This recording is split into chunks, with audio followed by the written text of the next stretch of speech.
नमस्ते, मैं डॉक्टर राधा महली, घंटी आधारित शिक्षिका, अर्थशास्त्र विभाग, जेएलएन कॉलेज चकधरपुर, कोल्हान विश्वविद्यालय से।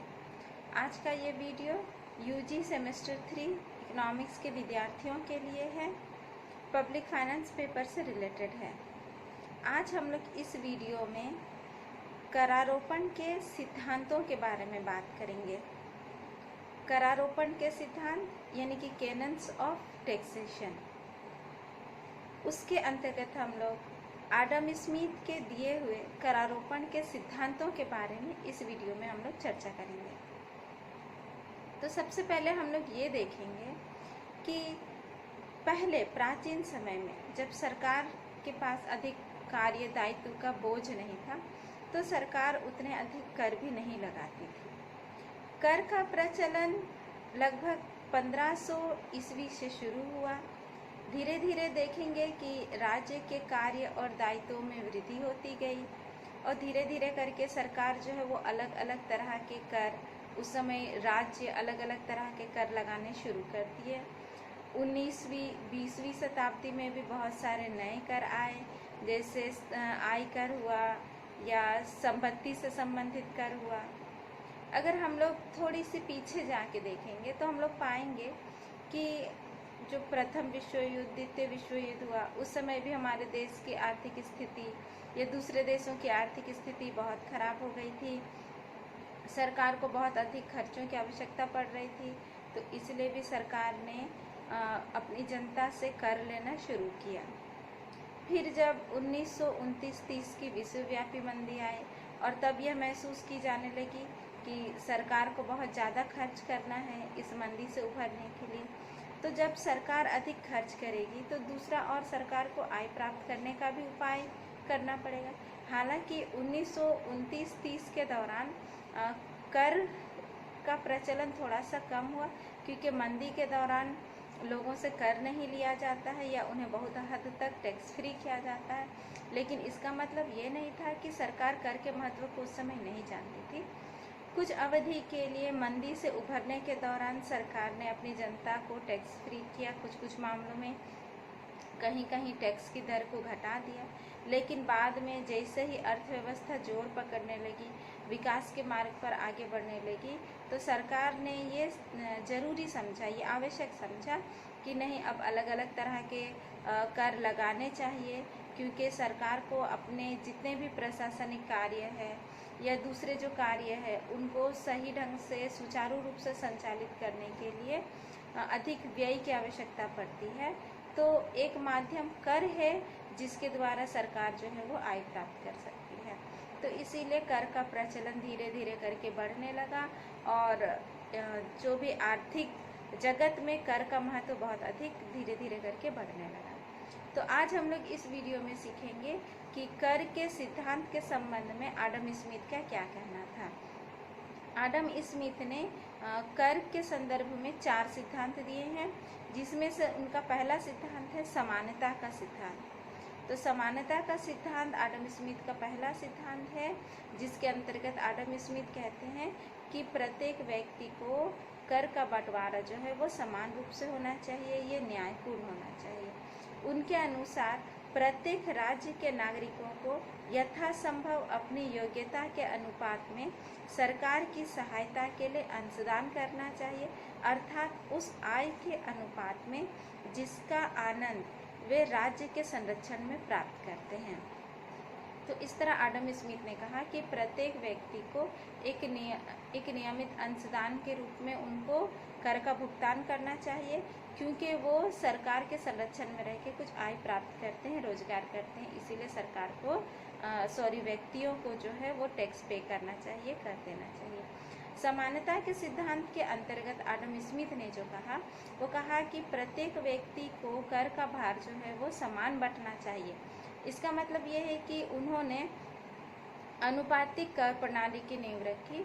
उनका मानना था कि जिस व्यक्ति की आय जितनी अधिक है उतना उसको कर देना चाहिए, यानी कि प्रत्येक व्यक्ति को अपने आय के अनुपात में सरकार को निश्चित ही कर का भुगतान करना चाहिए। उन्होंने आरोही कर प्रणाली की भी वकालत की है, उन्होंने कहा है कि जैसे जैसे व्यक्ति की आय बढ़ती जाएगी वैसे वैसे कर की दर भी बढ़ती जानी चाहिए। तो ये आडम स्मिथ का जो है ये समानता का सिद्धांत है। और ये सिद्धांत यह स्पष्ट करता है कि सरकार को अपनी व्यय की पूर्ति के लिए प्रत्येक नागरिक से उसकी योग्यता के अनुसार कर वसूल करना चाहिए। जो नागरिक जितना टैक्स पे करने के लिए एलिजिबल है, योग्यता है उसमें, उतना सरकार को जरूर उसको कर का भुगतान करना चाहिए। तो ये था आडम स्मिथ का पहला सिद्धांत, कर से संबंधित पहला सिद्धांत जो है समानता का सिद्धांत। दूसरा हम लोग देखते हैं वो है निश्चितता का सिद्धांत। आडम स्मिथ का करारोपण का दूसरा सिद्धांत है निश्चितता का सिद्धांत। ये सिद्धांत कहता है कि कर की जो दर है वो निश्चित होनी चाहिए। सरकार को कर मनमाने ढंग से नहीं लगाना चाहिए और करों की दरों में भी बहुत मनमाने ढंग से परिवर्तन नहीं करना चाहिए। उन्हीं के अनुसार हम लोग देखते हैं आडम स्मिथ ने क्या कहा था। उन्होंने कहा कि प्रत्येक व्यक्ति जो कर देता है वह निश्चित होना चाहिए, मनमाना नहीं। कर के भुगतान का समय, भुगतान की विधि तथा भुगतान की राशि आदि करदाता तथा प्रत्येक अन्य व्यक्ति को स्पष्ट होनी चाहिए। कहने का मतलब है कि आडम स्मिथ कहते थे कि कर की रकम निश्चित होनी चाहिए, प्रत्येक व्यक्ति को ये पता होना चाहिए कि उसे कब, कहाँ, कितना और कैसे कर का भुगतान करना है, और सरकार को भी ये पता होना चाहिए कि उसे कर से कितनी आमदनी होने वाली है और कितनी कर के माध्यम से राशि एकत्रित होने वाली है, कब एकत्रित होने वाली है। तो इस तरह से ये सब निश्चित होना चाहिए। फिर भी कुछ आलोचकों ने आडम स्मिथ की इस सिद्धांत की आलोचना की है। उनका कहना है कि ये एक अच्छी बात है कि कर जो है वो निश्चित होती है और सरकार प्रायः जो भी कर लगाती है वो लगभग निश्चित ही होती है। उनका मानना है कि ऐसे तो सरकार कर की दर को निश्चित कर देती है, तभी भी लोग जो है वो करों की चोरी करते हैं, करों को छिपाने का प्रयास करते हैं। ऐसे बहुत से कर अधिकारी भी कुछ लोग होते हैं जो लोग बेवजह लोगों को कर के मामले में परेशान करते हैं, बार बार बहुत सारा डॉक्यूमेंट वगैरह मांगते हैं, या कर पे करने का जो प्रोसेस है उसको वो बहुत लंबा कर देते हैं। तो इस तरह से निश्चित होने के बावजूद भी इसमें परेशानियां उत्पन्न होती है, क्योंकि यह निश्चितता का सिद्धांत देने के पीछे आडम स्मिथ का ये मानना था कि सरकार की परेशानियां, कर को कलेक्ट करने के लिए जो सरकार को परेशानियां होती है वो कम से कम हो, क्योंकि अलग अलग दर से निर्धारित कर को कलेक्ट करने के लिए अलग अलग परेशानी भी होगी। अगर करों को निश्चित कर दिया जाए तो उनका कलेक्शन करने में ज़्यादा दिक्कत नहीं होगी। लेकिन इसके बावजूद हम लोग देखते हैं कि कर की दर जो है वो निश्चित होने के फलस्वरूप भी करों के भुगतान करने में या करों के एकत्रीकरण करने में कई तरह की परेशानियां उत्पन्न होती है। आडम स्मिथ का तीसरा सिद्धांत जब हम लोग देखेंगे तो वो है सुविधा का सिद्धांत। आडम स्मिथ का कहना था कि कर जो है वो सुविधाजनक होना चाहिए, जो जमा करता है उसके लिए भी और जो कलेक्ट करता है उसके लिए भी।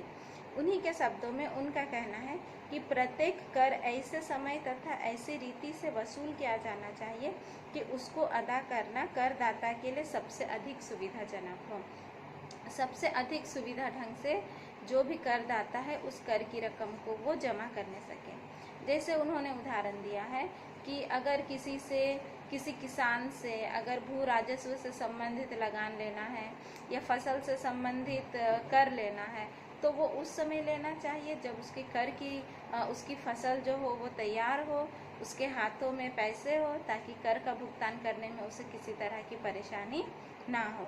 तो इस तरह सुविधा का ध्यान रखना चाहिए। व्यापारियों से भी जब कर कलेक्ट किया जाए तो उस समय कलेक्ट किया जाना चाहिए जब उनका व्यापार अच्छा चल रहा हो और उनके पास में कर जमा करने के लिए सफिशिएंट धनराशि भी उपलब्ध हो।